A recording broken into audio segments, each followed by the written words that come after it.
کہ جنگی جو ایکوپمنٹ جو ہوتا ہے اور بالخصوص جو فلائنگ مشینز ہوتی ہیں، جہاز ہوتے ہیں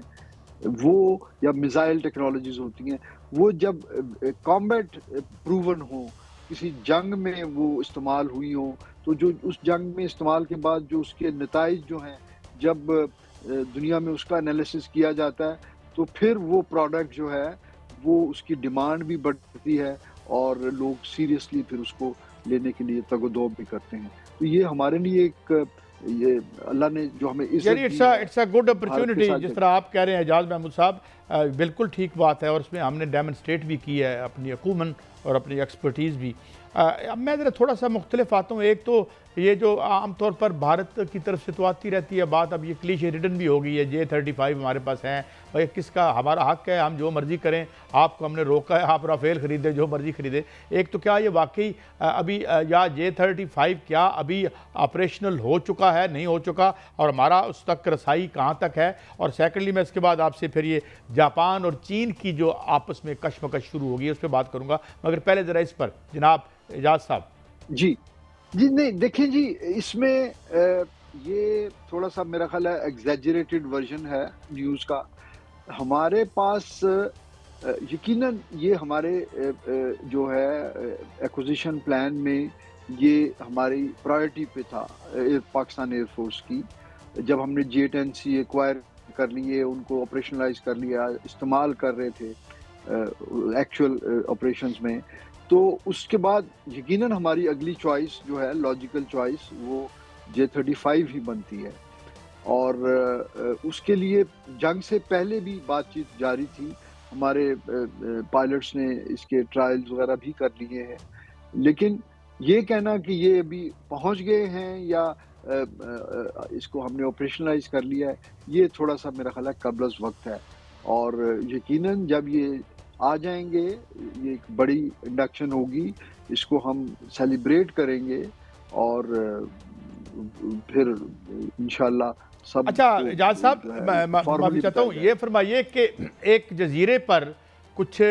جو بلڈ اپ کیا ہے ملٹری جاپان نے، اور ان کی جو نئی پرائم منسٹر آئی ہیں وہ بھی خاصی ایک اگریسو ان کا پوسچر ہے، اور جس پہ خاصا احتجاج بھی کیا ہے چین نے، اور تائیوان کے حوالے سے بھی اس نے اپنے جو، اور پھر کچھ دن پہلے ایک خبر آئی تھی کہ انہوں نے طیارے جیم کر دی، ان کا سسٹم جاپان کے جیم کر دیا. ڈو یو تھنک کہ یہ محاذ گرم ہوتا نظر آتا ہے ڈسپائٹ دی فیکٹ کہ چائنا بڑا ٹھنڈا کھیلتا ہے، مگر اگریسر تو ماضی میں بھی جاپان تھا؟ کیا اب بھی اس کی حیثیت ہے چائنا کی طرف اس طرح وہ کر سکے جو ماضی میں کرتا رہا؟ دیکھیے وہ تو اب ماضی بعید کی بات ہے، اور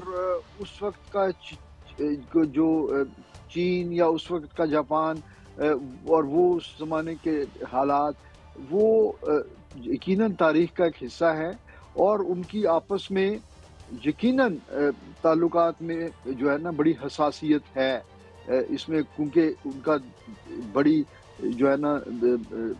ہولناک جنگوں کا، اور بڑی ایسی جنگیں جن میں بے شمار لوگ مارے گئے اور بے دردی سے مارے گئے، وہ ان کی ہسٹری ہے. اور اس لیے ان کے تعلقات جو ہیں وہ بڑے سینسٹیو ہیں آپس میں. لیکن اس سے پیشتر پچھلے کچھ سالوں کو اگر ہم ابھی نہ ڈسکس کریں تو اس سے پیشتر چین جب اپنی اکنامک ریوائول کر رہا تھا تو چین نے جاپان کے ساتھ تعلقات میں انہوں نے اپنے آپ کو بڑا جو ہے اچھے طریقے سے مینیج کیا. یعنی جب فار ایگزامپل انہوں نے اپنے تجارت کے لیے، ٹورزم کے لیے انہوں نے اپنے بارڈرز کھولے جاپان کے لیے، کیونکہ ان کو اس وقت اس طرح ضرورت تھی اپنے اکانومی کو بڑھاوا دینے کے لیے. لیکن اب جب پچھلے کافی سالوں سے چائنا بالخصوص ساؤتھ چائنا سی میں، اور مارشل صاحب آج ملک میں ایک تاریخ رقم ہوئی ہے. تینوں مسلح افواج ایک امبریلا تلے جو ہے وہ آ گئی ہیں، جس میں chief of defence forces field marshal Syed Asim Munir army chief نے آج عہدے کا چارج سنبھال لیا ہے. ان کو گارڈ آف آنر پیش کیا گیا، اور وہاں پر دونوں مسلح افواج کے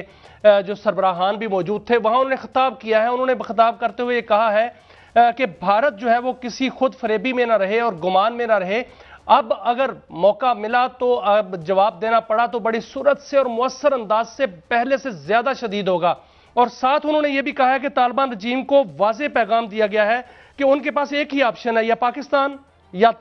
ٹی ٹی پی یا فتنۃ الخوارج. تو اس پر آپ کیا کہیں گے سر؟ جی یقیناً دیکھیے یہ ایک ہسٹورک دن ہے, اور ایک ایسے جو جوائنٹ یا مشترکہ مسلح افواج جس کے جو سربراہ ہوں, جو کہ تینوں افواج کی اور اسٹریٹجک کمانڈ کی نمائندگی کر رہے ہوں اور اس کو کمانڈ کر رہے ہوں, صرف نمائندگی نہیں, اس کو افیکٹولی جو ہے اپنے نئے عہدے کے مطابق کانسٹیٹیوشنلی اس کا کمانڈ اینڈ کنٹرول اس کے ہاتھ میں ہو. تو اتنی بڑی فوج کے سربراہ کی حیثیت سے تو یہ جو انہوں نے کہا وہ ان کے شایان شان ہے, اور بھارت کو اور افغانستان کو جو یقیناً یہ میسیجنگ کی ضرورت تھی ہمیں, اور انہوں نے بڑے اچھے طریقے سے وہ میسیج دیا ہے. اب ہمیں دیکھنا یہ ہے کہ ان کی طرف سے اس پہ کیا رد عمل آتا ہے. اچھا, کیا دیکھ رہے ہیں آپ اعجاز صاحب کہ جو یہ افغانستان کے ساتھ ہم نے ان کو یہ میسیج تو دے دیا, ڈو یو سی کہ آپ دیکھ رہے ہیں کہ کوئی بیٹر سینس پریویل کرے گی افغانستان میں, کنسیڈرنگ جو ان کو فیڈ ہو رہا ہے انڈیا سے, اور ایک نہ جانے کس قسم کی ہمارے ساتھ ان کی مخاصمت ہے, تو کیا کوئی ایسا سیٹ اپ آتا نظر آتا ہے کہ بھئی کم از کم ایک بارڈر جو ہے, جو ہم یہاں سے دوائیاں اب رکی ہوئی ہیں, آج دوائیوں کے ٹرک وہاں رکے ہوئے ہیں اور ان کی مصیبت ہے, چلے ہمارا تو نقصان ہوگا مگر وہاں دوائیاں نہیں پہنچے گی تو کیا بنے گا؟ Do you see any better sense prevailing in the Afghan government? دیکھیے جی, اس طرح جو ملک ہوتے ہیں یا لیڈرشپ ہوتی ہے, ان کے رویوں کے بارے میں کوئی چیز پریڈکٹ کرنا بڑا مشکل ہے. ہم ایک گیس ورک ہی کر سکتے ہیں, اور گیس ورک جو ہے اس کا انحصار ان کے ماضی میں جو رویے یا برتاؤ ہے اس کے مطابق ہوتا ہے. تو میں تو کوئی بہت زیادہ پازیٹیو نہیں ہوں, ٹو بی آنیسٹ.